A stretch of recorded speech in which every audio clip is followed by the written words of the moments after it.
جب کوئی بادشاہ کہیں حملہ آور ہوتا ہے تو اپنے زور جمانے کے لیے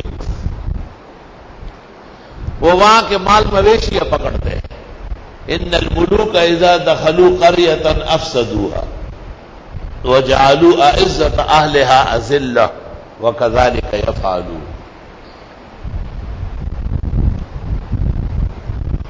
چنانچہ اہل مکہ کے اونٹ اس نے پکڑ لیے، گرفتار کیے.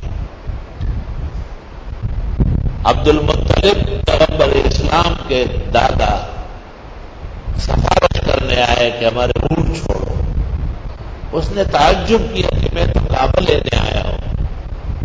آپ نے کہا انا رب الابل ورب الکعبۃ اللہ یحمیھا، میں اونٹوں کا مالک ہوں، کعبے کا مالک اللہ ہے، خود بچائے گا. امام ابو حنیفہ اس لیے کہتے ہیں کہ اب آپ کے والدین آمنہ اور عبداللہ اور آپ کے دادا عبد المطلب یہ فطرت کے موحد ہے اور ناجی ہے، نجات یافتہ ہے، فطرت کے موحد. اس دور کے موحدین جس میں تفصیلی شرائع نہیں آئے تھے اور گزشتہ شرائع کی توحید باقی تھی،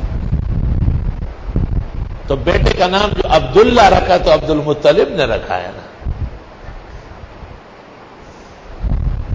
اور یہ جواب دینا کہ میں چونکہ اونٹوں کا مالک ہوں، اونٹوں کے لینے آیا ہوں، کعبے کا مالک اللہ تعالیٰ ہے، وہ خود حفاظت فرمائے گا، اتنا بڑا ایمان موجود تھا. اس اجمال کے باوجود توحید کی قوت پائی جاتی تھی.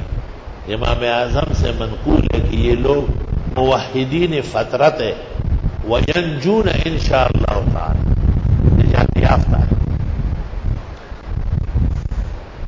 باقی مسلم وغیرہ کی بعض احادیث کے ابو کا وابی فی النار وہ معول ہے یا متقدم و متاخر ہے یا متروک اور منسوخ ہے.